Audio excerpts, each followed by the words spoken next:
Iran ও Israel আমেরিকার যুদ্ধের প্রেক্ষাপটে আমরা জানি এই যুদ্ধের আড়ালে প্রধান কারণ হচ্ছে খনিজ তেল। নির্লজ্জ ভ্যাম্পায়ার ডোনাল্ড ট্রাম্প বলেই ফেলেছেন তিনি ইরানের তেল চান। তিনি ইরানের তেল লুট করবার জন্যই তিনি ইরান হামলা করেছেন ইসরায়েলের সাথে।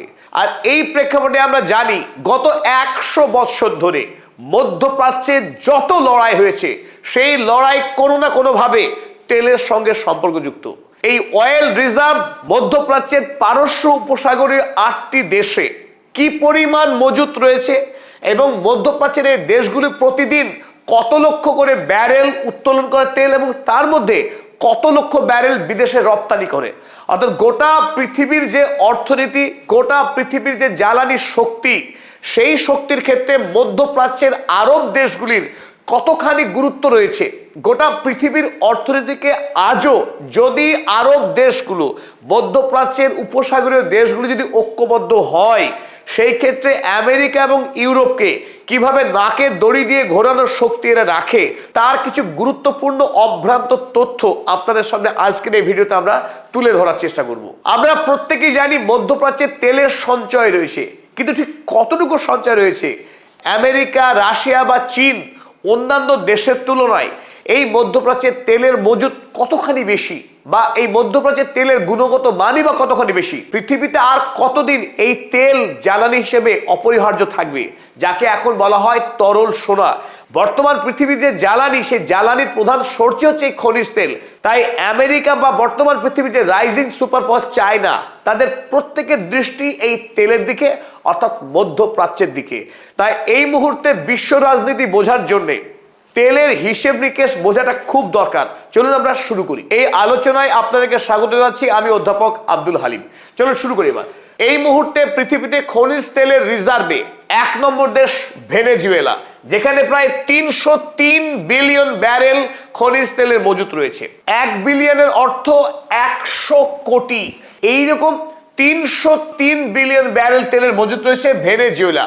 এই কারণে আমেরিকার ভ্যাম্পায়ার রাষ্ট্রপতি ডোনাল্ড ট্রাম্প ভেনেজুয়েলার রাষ্ট্রপতি নিকোলাস মাদুরো এবং তার স্ত্রীকে হাইজ্যাক করে এনে আমেরিকার জেলখানায় বন্দি রেখেছেন। ভেনেজুয়েলা যদিও খনিজ তেল রিজার্ভের ক্ষেত্রে পৃথিবীতে 1 নম্বর দেশ, কিন্তু ভেনেজুয়েলা বিচ্ছিন্ন। একমাত্র মধ্যপ্রাচ্যের 8টি পারস্য উপসাগরীয় দেশ, যেখানে পুরো বলয় জুড়ে আপনারা ছবিতে স্পষ্ট দেখতে পাচ্ছেন পৃথিবীতে যত তেলের মজুত রয়েছে তার 49.5%, অর্থাৎ প্রায় 50% তেলের মজুত রয়েছে শুধুমাত্র এই পারস্য উপসাগরীয় 8টি দেশের মধ্যে। সৌদি আরব গোটা পৃথিবীতে খনিজ তেলের মজুতের নিরিখে দ্বিতীয় বৃহত্তম। সৌদি আরবে 267 বিলিয়ন ব্যারেল তেলের এক বিরাট মজুত রয়েছে এবং বর্তমান পৃথিবীতে খনিজ তেল রপ্তানির ক্ষেত্রে পৃথিবীতে 1 নম্বর দেশ সৌদি আরব। তারপরেই তৃতীয় বৃহত্তম দেশের নাম একদম অনুমান ঠিক, দেশের নাম ইরান, যে দেশকে দখল করবার জন্য এই মুহূর্তে রক্তপিপাসু বেঞ্জামিন নেতানিয়াহু এবং মার্কিন প্রেসিডেন্ট ডোনাল্ড ট্রাম্প তারা সমস্ত শক্তি দিয়ে এই মুহূর্তে লড়াই করছে। সেই ইরানে 209 বিলিয়ন ব্যারেল খনিজ তেলের এক বিরাট মজুত রয়েছে, আর তার সাথে রয়েছে প্রাকৃতিক গ্যাসের এক বিরাট ভান্ডার। গোটা পৃথিবীতে যে জ্বালানি শক্তির ক্রাইসিস, সেই ক্রাইসিসকে অনায়াসে ডোনাল্ড ট্রাম্প মিটিয়ে দিতে পারবেন যদি ইরানকে কবজা করতে পারেন। অপরদিকে ইরান ছাড়াও ইরাকে 145 বিলিয়ন ব্যারেল তেল রয়েছে, আরব আমিরাতে রয়েছে 113, এবং কুয়েতে, আয়তনে অতি ক্ষুদ্র একটি দেশ কুয়েত, সেই কুয়েতে 102 বিলিয়ন ব্যারেল তেলের মজুত রয়েছে। সব মিলিয়ে মধ্যপ্রাচ্যের এই কটি দেশে মোট 866 বিলিয়ন ব্যারেল তেলের এক বিরাট মজুত রয়েছে। যেখানে 866 বিলিয়ন ব্যারেল তেলের মজুত রয়েছে, সেই দেশগুলির প্রতি আমেরিকার যে শকুনের দৃষ্টি থাকবে, যে কোনো মূল্যে এই দেশগুলোকে কবজা করা, এই দেশের শাসকগুলোকে পুতুল সরকার বানানো, ইচ্ছে মতো ব্যবহার করা। কারণ আরো গুরুত্বপূর্ণ বিষয় হচ্ছে এই, সারা পৃথিবী যখন এই জ্বালানি অপরিহার্য, জ্বালানির কেনা বেচা অপরিহার্য, সেই কেনা বেচা হয় বর্তমানে আমেরিকান ডলার দিয়ে। আমেরিকার এই ডলারকে তেল বেচা কেনার কারণেই বলা হয় পেট্রো ডলার। পেট্রোল কেনাবেচার জন্য পৃথিবীর বাজারে যে ডলারে ব্যবহার হয় সেটা আমেরিকার ডলার, পেট্রো ডলার। তাই গোটা পৃথিবীতে কারেন্সির নিরিখে আমেরিকার এই কারেন্সি অর্থাৎ পেট্রো ডলার সবচাইতে শক্তিশালী। আমেরিকা যুক্তরাষ্ট্র গোটা পৃথিবীর যে দেশে তেল বিক্রি করুক না কেন সেই তেলের লাভ কিন্তু আমেরিকার ঘরেই পৌঁছায়। যেখানে মধ্যপ্রাচ্যের দেশগুলোতে 866 বিলিয়ন ব্যারেল তেলের বিশাল মজুত রয়েছে, সেখানে আমেরিকা যুক্তরাষ্ট্রে এই মুহূর্তে 83 বিলিয়ন ব্যারেল তেলের মজুত রয়েছে। আগে ছিল মাত্র 45 বিলিয়ন ব্যারেল, তার সঙ্গে সাম্প্রতিক যোগ হয়েছে আরো 38 বিলিয়ন ব্যারেল। মোট এই মুহূর্তে 83 বিলিয়ন ব্যারেল তেলের মজুত রয়েছে আমেরিকার। এবং আমেরিকা পৃথিবীর সেই দেশ যে দেশ সর্বাধিক খনিজ তেলের ব্যবহার করে, ফলে গোটা পৃথিবী থেকে তেল লুট করে নিয়ে গিয়ে তারা তাদের দেশে ব্যবহার করা এবং গোটা পৃথিবীর যে পেট্রোকেমিক্যালস এবং তেলের যে মার্কেট রয়েছে সেই ব্যবসায় সম্পূর্ণ আধিপত্য বজায় রাখার জন্যই মধ্যপ্রাচ্য নিয়ে সৌদি আরবকে হাতে রেখে গোটা পৃথিবীর তেলের বাজারকে নিয়ন্ত্রণ করে তার অর্থনীতিকে চাঙ্গা রাখা। এই জন্যই গোটা পৃথিবীতে যুদ্ধ। তেল গোটা পৃথিবীর যুদ্ধের অন্যতম প্রধান কারণ হয়ে থেকেছে গত 100 বছর ধরে। গোটা পৃথিবীতে যে বিপুল পরিমাণ তেল প্রতিদিন উত্তোলন হয়, সেখান থেকে বিশ্বের বাজারে প্রয়োজনে যে দেশগুলি তেল রপ্তানি করে তার মধ্যে কেবলমাত্র পারস্য উপসাগরীয় যে 8টা আরব দেশ, তারাই পৃথিবীর মোট রপ্তানির 40% তেল একাই রপ্তানি করে থাকে এই গালফ কান্ট্রিজগুলো। 40% তেল যেহেতু এই গালফ কান্ট্রিজগুলো রপ্তানি করে থাকে, স্বাভাবিকভাবেই এই তেল যদি সাপ্লাই বন্ধ হয়ে যায় গোটা পৃথিবী এক মুহূর্তে থমকে যেতে বাধ্য। আজ এই মুহূর্তে যখন ইরানের যুদ্ধ চলছে এবং ইরান বদলা হিসেবে গোটা মধ্যপ্রাচ্যে একাধিক দেশে হামলা চালিয়েছে, যখন ইরানের জ্বালানি কেন্দ্রগুলোতে ইসরায়েল এবং আমেরিকা আক্রমণ করেছে তার বদলা হিসেবে, তাই এই মুহূর্তে গোটা পৃথিবীতে তেলের দাম আগুন হয়ে গেছে। $60 থেকে বেড়ে আজকের বাজারে $116 পৌঁছে গেছে প্রতি ব্যারেল তেলের দাম। তাই মধ্যপ্রাচ্যে যদি আরো যুদ্ধ দীর্ঘস্থায়ী হয় তাহলে এই সাপ্লাই চেইন সম্পূর্ণরূপে ডিসরাপশন হবে এবং আগামী কয়েকদিনের মধ্যেই তেলের দাম বেড়ে $200 প্রতি ব্যারেলে পৌঁছতে খুব বেশি সময় লাগবে না যদি ইরান যুদ্ধের সমাপ্তি না ঘটে।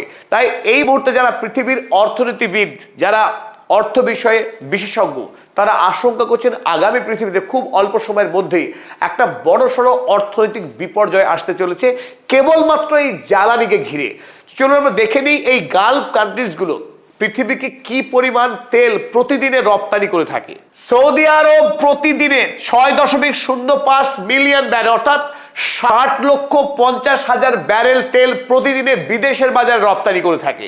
তাই সৌদি আরব এই 60 লক্ষ ব্যারেল তেল যদি রপ্তানি বন্ধ করে বা যদি বিক্রি করতে না পারে, ইরান যেহেতু স্ট্রেট অফ হরমুজকে ব্যবহার করার অনুমতি দিচ্ছেন অন্য দেশকে, স্বাভাবিকভাবেই এই মুহূর্তে সৌদি আরব তার 60 লক্ষ বিলিয়ন ব্যারেল থেকে তেল রপ্তানি কিন্তু অনেকখানি কমে গেছে।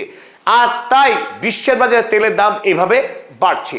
আরব আমিরাত প্রতিদিনে 2.72 মিলিয়ন, প্রতিদিনে প্রায় 27,20,000 ব্যারেল তেল বিক্রি হয়ে থাকে আরব আমিরাত। ইরান সেখানে প্রতিদিনে 1.57 মিলিয়ন অর্থাৎ 15 থেকে 16 লক্ষ ব্যারেল তেল প্রতিদিন রপ্তানি করছে। যদিও শ্যাডো ফ্লিটে ইরান আরো অনেক লক্ষ ব্যারেল তেল বিক্রি করছে বলে আমাদের কাছে খবর। কুয়েত প্রতিদিন প্রায় 12 লক্ষ তেল বিক্রি করে, ইরাক বিক্রি করে প্রায় 13 লক্ষ থেকে 14 লক্ষ ব্যারেল তেল প্রতিদিনে। ওমান প্রতিদিনে 8 লক্ষ ব্যারেল তেল বিক্রি করতে থাকে। সব মিলিয়ে প্রতিদিনে প্রায় 1.5 কোটি ব্যারেল তেল বিক্রি হয় শুধু এই মধ্যপ্রাচ্যের দেশগুলো থেকে পৃথিবীর বাজারে। তাই গোটা পৃথিবীতে যে 40% খনিজ তেলের উৎসই এই মধ্যপ্রাচ্য, স্বাভাবিকভাবেই এই মধ্যপ্রাচ্যকে নিয়েই গোটা পৃথিবীর রাজনীতির দড়ি টানাটানি। চলুন এবার দেখে নিই পৃথিবীর কোন দেশ এই মুহূর্তে সবচাইতে বেশি পরিমাণ জ্বালানি ব্যবহার করে দৈনিক হিসেবে। এই মুহূর্তে পৃথিবীর মধ্যে সবচাইতে আমেরিকা যুক্তরাষ্ট্র প্রতিদিনে সর্বাধিক খনিজ তেল ব্যবহার করে থাকে। প্রতিদিনে 19 মিলিয়ন ব্যারেল তেল অর্থাৎ 1,90,00,000 ব্যারেল তেল একদিনেই ব্যবহার করে আমেরিকা যুক্তরাষ্ট্র। প্রায় 2 কোটি ব্যারেল তেল আমেরিকা যুক্তরাষ্ট্র প্রতিদিনে ব্যবহার করে তাদের দেশের গাড়ি, কলকারখানা, বিমান পরিবহন সমস্ত মিলিয়ে আমেরিকা যুক্তরাষ্ট্র পৃথিবীর সবচেয়ে বেশি জ্বালানি ব্যবহার হয়। সুতরাং গোটা পৃথিবীতে আতশ কাজ লাগিয়ে কোথায় খনিজ তেল পাওয়া যাবে সেটা খোঁজাই আমেরিকার CIA প্রধান কাজ। গোটা পৃথিবীতে যুদ্ধ লাগিয়ে দিয়ে অবাধে খনিজ তেলকে লুট করা এবং দেশের বাজারে চাহিদা মেটানো, এটাই আমেরিকার ফরেন পলিসির প্রধান দিক। যদিও আমেরিকা যুক্তরাষ্ট্রে এই মুহূর্তে পৃথিবীর মধ্যে সর্বাধিক খনিজ তেল দৈনিক হিসেবে উত্তোলন করে থাকে। এই মুহূর্তে প্রতিদিনে আমেরিকা 1,30,00,000,000,000 ব্যারেল তেল তারা দৈনিক উত্তোলন করে থাকে। সেখানে সৌদি আরব পৃথিবীতে দ্বিতীয় বৃহত্তম তেল উত্তোলনের ক্ষেত্রে। সৌদি আরবের সেখানে 9.5 মিলিয়ন অর্থাৎ 95 লক্ষ ব্যারেল তেল উত্তোলন করে থাকে। তার মধ্যে আবার 60 লক্ষ ব্যারেল তেল বিদেশের বাজারে রপ্তানি করে সৌদি আরব। আমেরিকা যুক্তরাষ্ট্র সেখানে প্রতিদিনে যখন 1,30,00,000,000 ব্যারেল তেল উত্তোলন করছে, ব্যবহার করছে 1,90,00,000,000 ব্যারেল। প্রতিদিনে বিশ্বের বাজার থেকে 60 লক্ষ ব্যারেল তেল তাকে আমদানি করতে হয়। আর এখান থেকে বোঝা যায় যে আমেরিকা তেলের জন্য কেন এত বেশি আগ্রাসী। দ্বিতীয় বৃহত্তম দেশ তেল ব্যবহারের ক্ষেত্রে চায়না। আমরা ছবিতে দেখতে পাচ্ছি 16.4 অর্থাৎ প্রতিদিনে 1,64,00,000 ব্যারেল তেল চীন ব্যবহার করে। সঙ্গত কারণে করে, কারণ চীন এই মুহূর্তে গোটা পৃথিবীর যে কারখানা রয়েছে, প্রোডাকশন হাব চায়না। আমেরিকা, ইউরোপের বড় বড় কোম্পানিগুলোর কারখানা এই মুহূর্তে চীনে। তাই চীন প্রতিদিন একটু একটু করে, চীনের অর্থনীতি যত বড় হচ্ছে, খনিজ তেলের চাহিদাও চীনের বাড়তেই আছে। আমরা জানি এই সাম্প্রতিক সময়ে ভেনেজুয়েলা থেকে চীন প্রচুর পরিমাণে খনিজ তেল আমদানি করত। সেই ভেনেজুয়েলাকে এখন আমেরিকা সম্পূর্ণ নিয়ন্ত্রণে নিয়েছে। ইরান চীনের জন্য গুরুত্বপূর্ণ খনিজ তেল সাপ্লায়ার ছিল। সেই ইরানেও আমেরিকা থাবা বসানোর চেষ্টা করছে, লক্ষ্য একটাই, চীন যাতে আগামীতে পৃথিবীর সবচেয়ে শক্তিশালী দেশ বা সুপার পাওয়ার তৈরি না হয়, তার শেষ চেষ্টা, তার মরণ কামড় দিয়ে চেষ্টা করছে ডোনাল্ড ট্রাম্প। তার ক্ষয়িষ্ণু যে সাম্রাজ্য, মার্কিন সাম্রাজ্য, সেই মার্কিন সাম্রাজ্যকে বাঁচানোর মরণপণ চেষ্টা করছে ডোনাল্ড ট্রাম্প। তাই যেখানে চীন রয়েছে সেখানেই আক্রমণ করে পরোক্ষভাবে চীনকে বার্তা দেওয়ার চেষ্টা করছে ডোনাল্ড ট্রাম্প। তৃতীয় বৃহত্তম দেশ হিসেবে দেখছি ভারতবর্ষ, 5.6 মিলিয়ন অর্থাৎ প্রতিদিন 56 মিলিয়ন তেল ব্যবহার করে ভারতবর্ষ। বৃহৎ দেশ, পৃথিবীর এই মুহূর্তে সর্বাধিক জনবহুল দেশ ভারতবর্ষ। সেই দেশ এখন পৃথিবীতে খনিজ তেল ব্যবহার নিরিখে তৃতীয় অবস্থান করছে। সেখানে সৌদি আরব প্রতিদিনে 40 লক্ষ ব্যারেল তেল ব্যবহার করে তাদের দেশের পরিবহন কারখানা সব মিলিয়ে। অর্থাৎ সৌদি আরব গোটা পৃথিবীতে খনিজ তেল ব্যবহারের ক্ষেত্রে 4র্থতম দেশ। আর রপ্তানি ক্ষেত্রে সৌদি আরব পৃথিবীতে 1 নম্বর গুরুত্বপূর্ণ দেশ।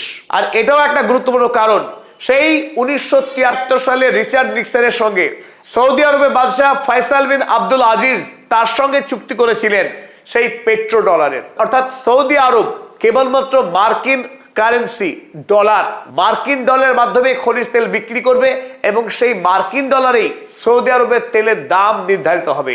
তারপর থেকে সমস্ত গালফ কান্ট্রিজগুলো, ওপেক কান্ট্রিজগুলো যারাই তেল রপ্তানি করে বিশ্বের বাজারে, প্রতিটা দেশ তারা খনিজ তেল বিক্রির দাম নির্ণয় সবটাই শুরু হয়ে যায় পেট্রো ডলার। তাই মার্কিন সাম্রাজ্য গোটা পৃথিবীতে অপরাজেয় হয়ে উঠতে থাকে। খনিজ তেল যখন গোটা পৃথিবীর জ্বালানি শক্তি হিসেবে এত গুরুত্বপূর্ণ এবং তাকে নিয়েই বিশ্বব্যাপী লড়াই, চলুন এই প্রেক্ষিতে আমরা দেখে নিই বর্তমান পৃথিবীতে কোন জ্বালানি শক্তি পৃথিবীতে কত পরিমাণ ব্যবহার হয়। খুব সঙ্গত কারণেই বর্তমান পৃথিবীতে যে সমস্ত জ্বালানির উৎস ব্যবহার হয় তাদের মধ্যে 1 নম্বরে খনিজ তেল। বর্তমান পৃথিবীর 32% জ্বালানি শুধুমাত্র খনিজ তেলই ব্যবহার হয় সারা পৃথিবীর ক্ষেত্রে। কিন্তু দ্বিতীয় গুরুত্বপূর্ণ উৎস হচ্ছে কয়লা। 26% শক্তি উৎপাদনের ক্ষেত্রে পৃথিবীতে আজও কয়লার ব্যবহার হয়। শুনতে সত্যি অবাক লাগে যখন আমরা জানি যে কয়লার ব্যবহার প্রায় শেষ হয়ে গেছে। সেই সময়ে দাঁড়িয়েও আজও পৃথিবীতে 26% শক্তির উৎস পৃথিবীর এই কয়লা। তৃতীয় বৃহত্তম হচ্ছে পৃথিবীর 23% জ্বালানি উৎস ন্যাচারাল গ্যাস, প্রাকৃতিক গ্যাস পৃথিবীতে অত্যন্ত গুরুত্বপূর্ণ উৎস। সেখানে আমরা দেখবো যে জলবিদ্যুৎ মাত্র 6%, নিউক্লিয়ার পাওয়ার থেকে 4% এনার্জি আসে পৃথিবীতে। অন্যদিকে অচিরাচরিত অর্থাৎ পুনর্নবায়নযোগ্য যে শক্তির উৎস, সোলার পাওয়ার, উইন্ড পাওয়ার, এই ধরনের উৎস থেকে পৃথিবীতে এই মুহূর্তে 8% 8% জ্বালানি উৎপন্ন হয়ে থাকে। তাই বর্তমান পৃথিবীতে এক বছরে 620 এক্সাজুল পরিমাণ শক্তির ব্যবহার হয়, সেখানে 32%ই আসে খনিজ তেল থেকে। কিন্তু মজার যে তথ্য আপনার সামনে আমরা দিতে চাই সেটা হলো এই খনিজ তেল এবং প্রাকৃতিক গ্যাস দুটো মিলিয়ে প্রায় 55% শক্তির উৎস হচ্ছে এই খনিজ তেল এবং প্রাকৃতিক গ্যাস। আর এই দুটির ক্ষেত্রেই পৃথিবীতে অন্যতম বলয় হলো মধ্যপ্রাচ্য। পারস্য উপসাগরীয় দেশগুলিতে বিপুল পরিমাণে খনিজ তেল পাশাপাশি প্রাকৃতিক গ্যাস পাওয়া যায়। আর যখন কাতারের রাস লাফান গ্যাস টু লিকুইড ফ্যাসিলিটি যখন আক্রান্ত হলো, তাতে গোটা পৃথিবীতে এলএনজি এলপিজির ক্রাইসিস শুরু হয়ে গেল। অর্থাৎ যদি আরব দেশগুলি পৃথিবীর বাজারে খনিজ তেল এবং প্রাকৃতিক গ্যাস রপ্তানি বন্ধ করে দেয়, এই মুহূর্তে গোটা পৃথিবীর সভ্যতা এক মুহূর্তেই থমকে যাবে। তাই গোটা পৃথিবীকে নিয়ন্ত্রণ করার ক্ষেত্রে একটা সময় যখন মুসলিম বিশ্বে খিলাফত ছিল, তারা ঐক্যবদ্ধভাবে সিদ্ধান্ত গ্রহণ করত তাদের রাজনৈতিক এবং অর্থনৈতিক সিদ্ধান্ত। আজ যদি কোনোভাবে মধ্যপ্রাচ্যের রাষ্ট্রগুলো তাদের মধ্যেকার দ্বন্দ্বকে দূর করে যদি ইরান এবং সৌদি আরব বাকি পারস্য উপসাগরের রাষ্ট্রগুলো যদি ঐক্যবদ্ধ হতে পারে, আগামী দিনে পৃথিবীকে নেতৃত্ব দেবে এই মধ্যপ্রাচ্য, তাতে কোনো সন্দেহ নেই। আমেরিকা যুক্তরাষ্ট্র হোক, ইউরোপ হোক, চীন বা রাশিয়া, মধ্যপ্রাচ্যকে বাদ দিলে পৃথিবীর কোনো অস্তিত্বই থাকবে না। কারণ যে পৃথিবীতে জ্বালানি নেই, সে পৃথিবীতে কারখানা কল্পনা করা যায় না, সভ্যতা কল্পনা করা যায় না। তাই বর্তমান পৃথিবীতে যখন মনে করা হয় মধ্যপ্রাচ্যের সমস্ত রক্তপাত, খুন, রাহাজানির কেন্দ্র, আসলে মধ্যপ্রাচ্যকে ষড়যন্ত্র করে পরিকল্পনা মাফিক এখানে 100 বছরের যুদ্ধ লাগিয়ে রাখা হয়েছে, যাতে করে মানুষকে বোঝানো হয় যে মধ্যপ্রাচ্যের মানুষ তারা ঝগড়া প্রিয়, তারা রক্তপাত করতে ভালোবাসে। আসল উদ্দেশ্য মধ্যপ্রাচ্যকে অশান্ত করে মধ্যপ্রাচ্যের প্রাকৃতিক সম্পদকে লুট করা এবং এই অঞ্চলকে চিরস্থায়ী অস্থির করে রাখা, যাতে করে পরাশক্তি রাষ্ট্রগুলো মধ্যপ্রাচ্যের প্রাণভোমরাকে তারা উপভোগ করতে পারে। তাই আজকের এই লড়াইয়ে যদি ইরান সফলভাবে আমেরিকা যুক্তরাষ্ট্রকে আরব প্রাচ্য থেকে তার আধিপত্যকে খর্ব করতে পারে, নিঃসন্দেহে আগামীতে মধ্যপ্রাচ্যের সকল আরব রাষ্ট্রগুলো ঐক্যবদ্ধ হবে, পৃথিবীতে নতুন ইতিহাস লিখবে।